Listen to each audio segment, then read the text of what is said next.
Bismillahirrahmanirrahim. Today we will discuss types of sampling in analytical chemistry. Analytical chemistry में sampling के types के बारे में discuss करेंगे आज हम. इसमें हम पढ़ेंगे random sampling के बारे में, judgmental sampling, systematic sampling, certified sampling, convenience sampling, grab sampling. Next is composite sampling, in situ sampling, gross sampling, laboratory sampling, representative sampling and replicate sampling. इसमें हम ऑलमोस्ट 12 टाइप ऑफ सैम्पलिंग के बारे में हम 12 types को discuss करेंगे. First of all हम देखते हैं random sampling. Random sampling refers to a method of selecting a representative sample from a large population where every individual sample has an equal chance of being chosen. Random sampling, इसका name ही first of all हमें suggest कर रहा है कि randomly selecting करनी है sample की. कोई सीक्वेंस के साथ, कोई सिस्टम के साथ, किसी भी मेथड के साथ सैंपल कलेक्शन नहीं होगा, जस्ट रैंडमली सैंपल को कलेक्ट कर लेना है. ये एक पॉपुलेशन है हमारे पास. ये क्या है? पॉपुलेशन है. इसमें से रैंडमली ये कोई भी सैंपल सेलेक्ट कर लेना है. That is called random sampling. Example से फर्दर हम इसे देखते हैं. Example of random sampling: a chemist analysing soil contamination collect samples from different location in a field using a random number generator to select sampling points ensuring no bias in sample selection. Random sampling में क्या होती है? No बायस, कोई favouritism नहीं होता कि आपने इस एरिया से सैंपल कलेक्ट करना है, इस एरिया से सैंपल कलेक्ट नहीं करना है, ऐसी कोई भी कंडीशन नहीं होगी. इसमें रैंडमली आप किसी भी एरिया से सैंपल कलेक्ट कर सकते हैं. जैसे हम एग्जांपल देख रहे हैं कि सॉइल कंटेमिनेशन के लिए एनालिसिस करना है, तो रैंडमली किसी भी लोकेशन से सॉइल कलेक्ट कर सकते हैं. इसमें किसी एक एरिया को आप फेवर नहीं करेंगे कि जस्ट सिर्फ इसी एरिया से आपने सैंपल कलेक्ट करना है. नो, इसमें आप रैंडमली डिफरेंट सैंपल्स कलेक्ट करेंगे और डिफरेंट लोकेशन से और विदाउट एनी फेवरेटिज्म. सेकंड है जजमेंटल सैम्पलिंग. इसका नेम भी हमें सजेस्ट कर रहा है कि हमने कुछ जज करते हुए सैम्पलिंग करनी है. The opposite of random sampling is selective or judgmental sampling. Random sampling का opposite है selective and judgmental sampling, in which we use available information about the target population to help select samples. इसमें हमने sample selecting के लिए जो हमारे पास prior available information है, जो हमारे पास पहले से इंफॉर्मेशन या नॉलेज या हमारा एक्सपीरियंस जो कुछ भी है इन दिनों में से, उसको यूज़ करते हुए हमने सैम्पलिंग करनी है. Because assumptions about the target population are included in the sampling plan. Judgmental sampling is more biased. हमने पीछे देखा था random sampling is no biased. उसमें randomly sample collect कर लेना है, लेकिन judgmental sampling biased है. ये biased है, इसका क्या मतलब हुआ कि आपने अपनी प्रीवियस इंफॉर्मेशन को यूज़ करते हुए, अपने एक्सपीरियंस को देखते हुए सैंपल कलेक्ट करना है कि हम किस एरिया से सैंपल कलेक्ट करें तो हमारा बेटर एनालिसिस परफॉर्म हो सकता है. फर्दर हम एग्जांपल देखते हैं. A researcher studying the bioaccumulation of polychlorinated biphenyls in fish choose to exclude fishes that are too small and that appear diseased or sick. अगर फिशेस में bio accumulation of पॉलीक्लोरिनेटेड बायोफिनाइल्स की bio accumulation को check करना है, तो researcher क्या करते हैं कि उन फिशेस को यूज़ करते हैं एनालिसिस में जो हेल्दी है. हेल्दी फिशेस पे फोकस करेंगे, जबकि जो स्मॉल और सिक फिशेस हैं उन्हें एक्सक्लूड कर देते हैं. अब उन्होंने अपनी जजमेंट को यूज़ किया. By using their judgement the scientist focus on healthy normal sized fish. Healthy और नॉर्मल साइज फिशेस को फोकस में रखते हुए एनालिसिस किया. This is help them to get more accurate results. इससे क्या हुआ कि सिर्फ हेल्दी फिशेस को यूज़ किया तो एक्यूरेट रिजल्ट आया, बट इट आल्सो इंट्रोड्यूस्ड बाइस. लेकिन ये बाइस्ड रिजल्ट आया क्योंकि आपने इसमें फेवर कर दिया कि जस्ट हम हेल्दी फिशेस को ही कलेक्ट कर रहे हैं. Because the results won't represent all fishes. ये बाइस कैसे हुआ? क्योंकि इसमें ऑल फिशेस को रिप्रेजेंट नहीं कर रहे आप, जस्ट आप रिप्रेजेंट कर रहे हैं हेल्दी फिशेस को. सिक और स्मॉल फिशेस को तो हमने एक्सक्लूड कर दिया। सो जजमेंटल सैम्पलिंग में इन शॉर्ट हम ये कह सकते हैं कि आपने अपनी नॉलेज या इंफॉर्मेशन को यूज़ करते हुए जज करना है कि हमने ये सैंपल कलेक्ट करते हुए किस एरिया पे फोकस करना है और किस एरिया को हम स्किप कर दें, हमारा बेटर रिजल्ट आएगा। Third type is systematic sampling. ये टाइप भी हमें नेम से सजेस्ट कर रही है कि कोई एक सिस्टम, वेल डिफाइंड सिस्टम के थ्रू हम सैम्पलिंग करेंगे। Systematic sampling is a probability sampling method in which a random sample with fixed periodic interval, इसमें आपने periodic intervals fix कर देने हैं और उसके थ्रू sample collect करना है from a larger population।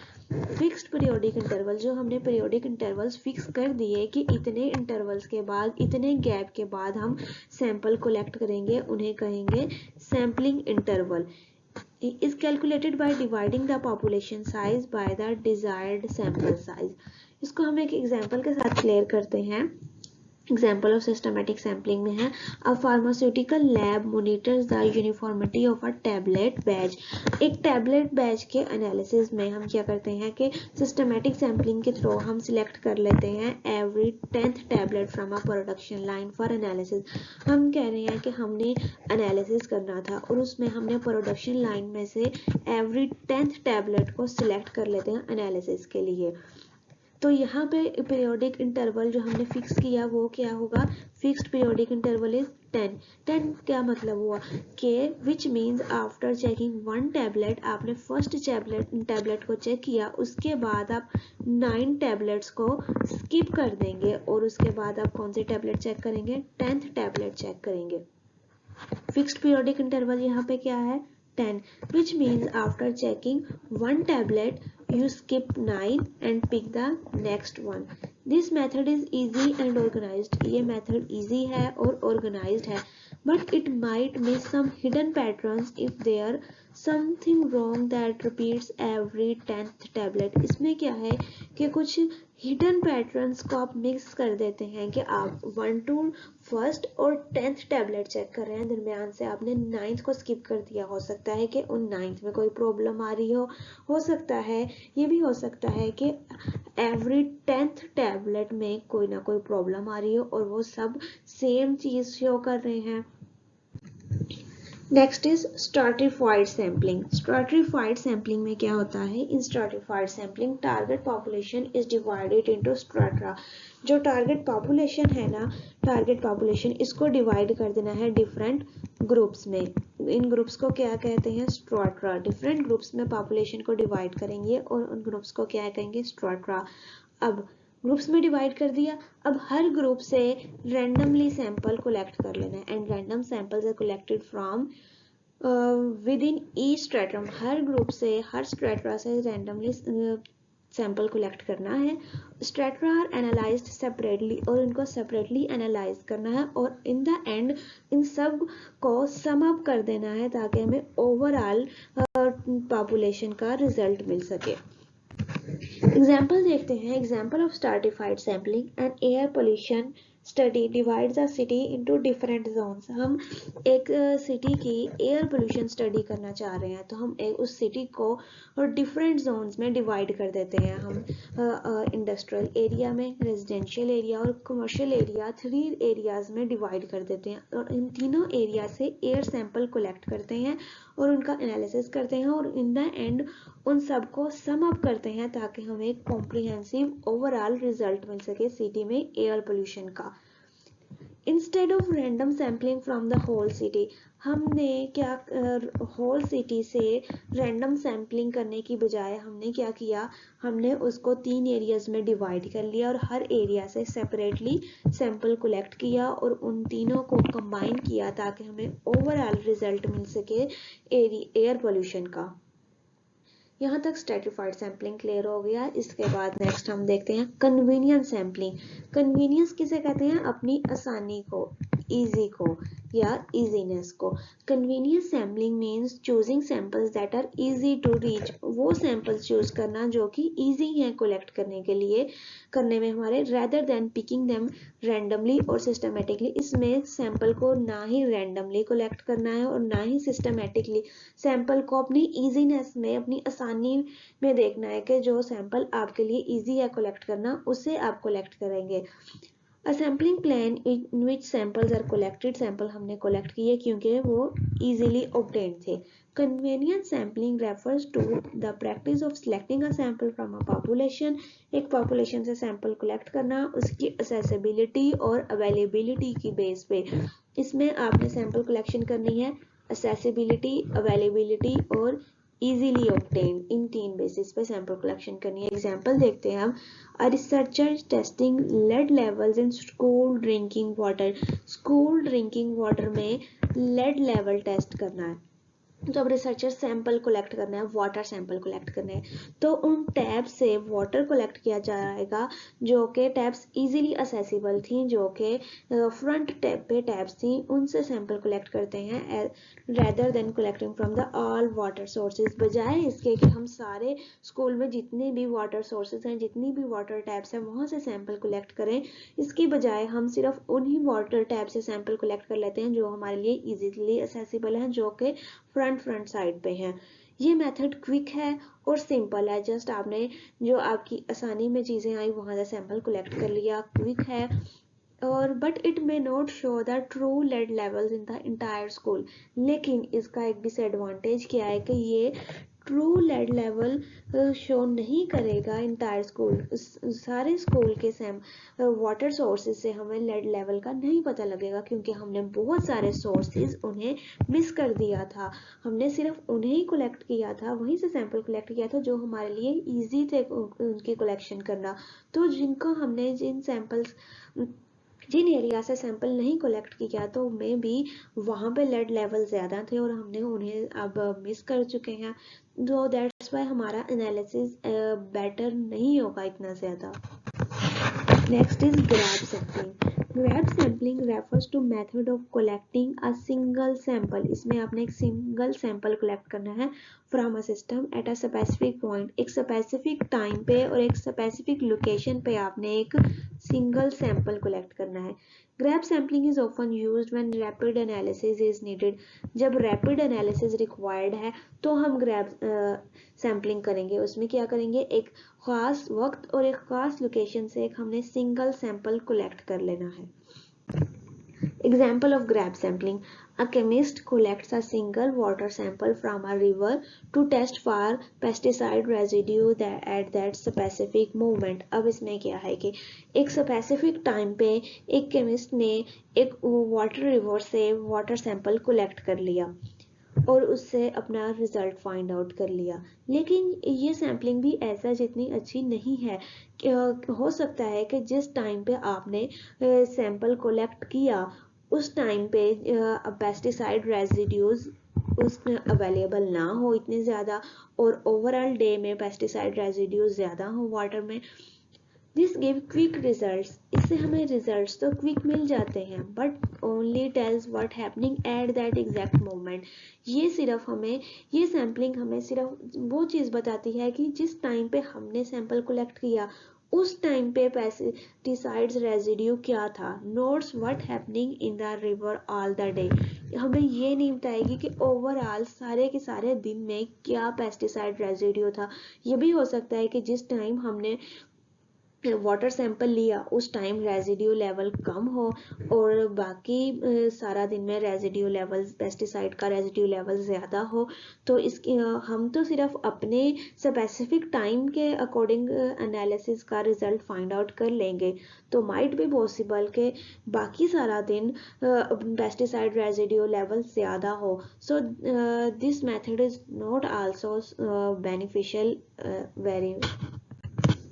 Next is composite sampling.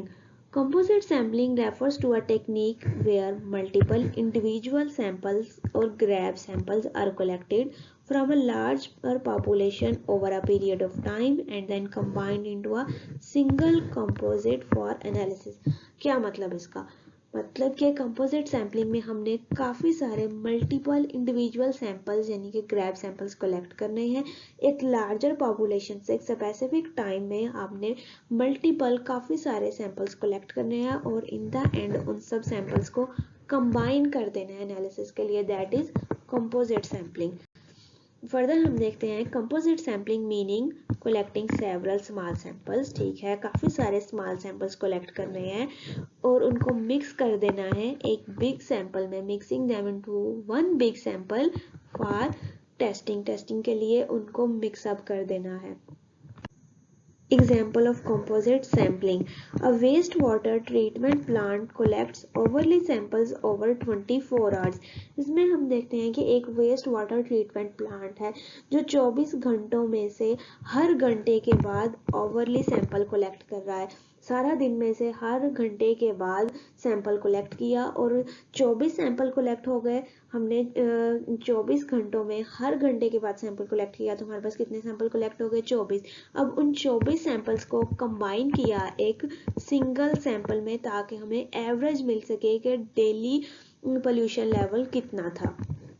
That is composite sampling. मतलब हमने स्मॉल सैम्पलिंग ली, पहले मल्टीपल स्मॉल सैम्पलिंग ली और उन सब स्मॉल सैम्पलिंग्स को कंबाइन कर दिया ताकि हमें ओवरऑल एवरेज सैम्पलिंग रिजल्ट मिल सके।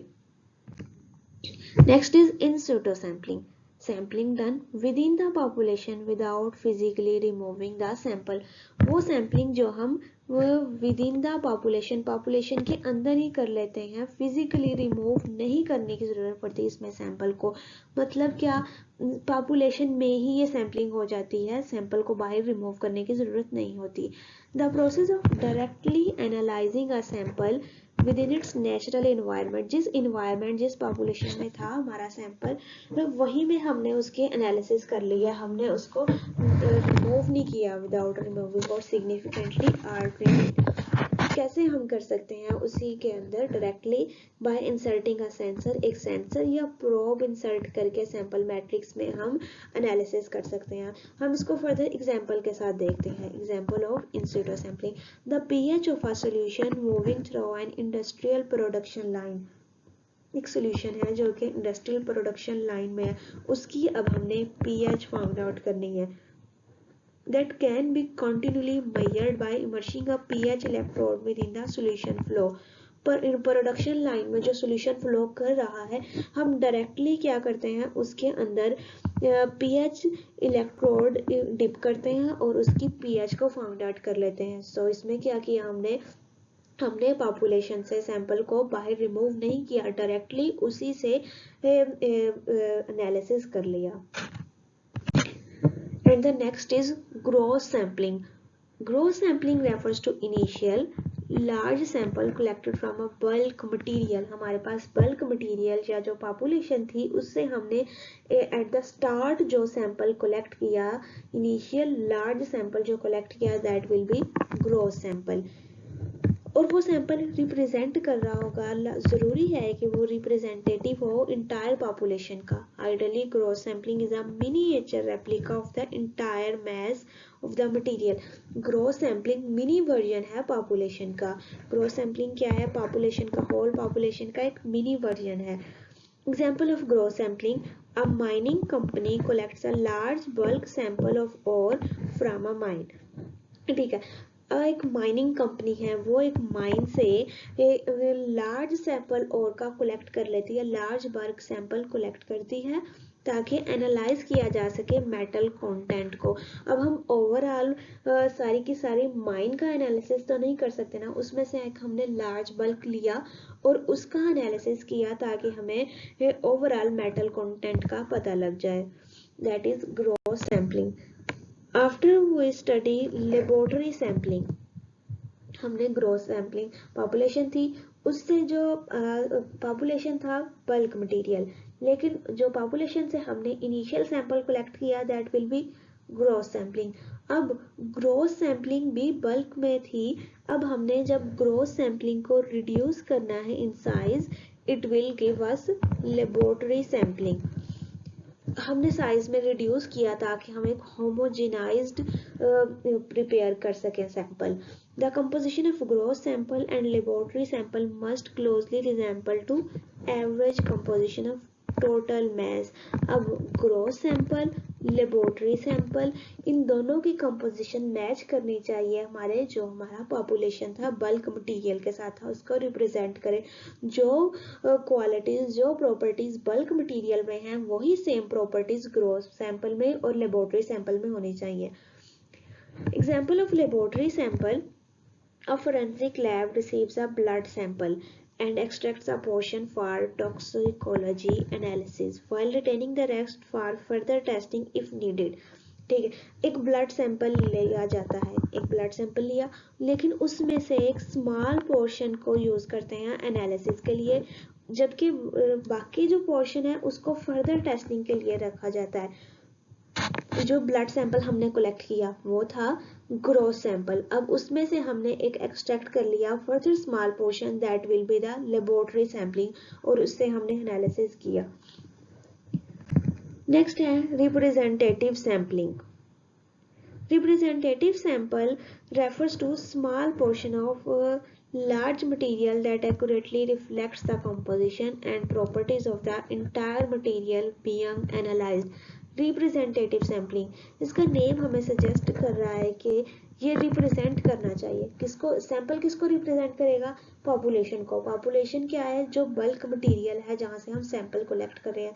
वही बात कि जो हमने सैंपल कलेक्ट किया सैंपल में वही सब प्रॉपर्टीज क्वालिटीज होनी चाहिए जो कि पॉपुलेशन बल्क मटेरियल में थी। The concentration of analyte in sample closely match it's concentration in the original source. Analyte की कंसंट्रेशन भी सैंपल में और जो उसका ओरिजिनल सोर्स था उनके साथ मैच करनी चाहिए। Example of representative sample, A food safety lab test milk for antibiotic residue। Antibiotic residue के लिए मिल्क टेस्टिंग की जा रही है। तो by ensuring the sample collected from our dairy tank is well mixed and reflects the entire batch. अब जो sample collect किया वो बल्क मटेरियल से किया। अब जो सैंपल था वो रिप्रेजेंट करना चाहिए था होल पॉपुलेशन को। Last is replicate sample. Replicate mean किसी चीज का रेप्लिका बनाना यानी उसकी कॉपी बनाना। A replicate sample in analytical chemistry refers to the multiple samples. Multiple sample लेने, हमने काफी सारे सैंपल लेने हैं taken from the same source, एक ही सोर्स से डिफरेंट सैंपल्स लेने हैं और उनको इंडिपेंडेंटली एनालिसिस करना है उनका, ताकि हम असेस कर सकें variability of a measurement and evaluate the precision of an analytical method. क्या मतलब इसका, इट्स मीन कि हमने एक सेम सोर्स से डिफरेंट सैंपल्स लिए और उनको डिफरेंटली एनालाइज किया। अब हमने सेम सोर्स था वहां से सैंपल लिए, हमने कहा कि हमने एक सोर्स था वहां से 3 दफा सैंपल कलेक्ट किया और तीनों का रिजल्ट अब हमने चेक करना है कि वो आया रिजल्ट सेम आ रहा है या उसमें कोई वैरायटी आ रही है। हमारा सोर्स तो सेम था, हमारा रिजल्ट भी सेम आना चाहिए तीनों का। इससे हम अपने एनालिटिकल मेथड की, हमने जो मेथड यूज किया एनालिसिस के लिए उसकी प्रिसिशन को फाइंड आउट कर सकते हैं। Example of replicate sample, a pharmaceutical quality control lab tests 3 separate samples from the same drug batch। एक में मेडिसिन का ड्रग बैच है वहां से 3 दफा सेपरेटली सैंपल कलेक्ट किया। अब उनको टेस्टिंग की, उनकी टेस्टिंग से अगर तो हमारा कंसिस्टेंट रिजल्ट आया, तीनों दफा सेम रिजल्ट आया, then it's mean we are doing best.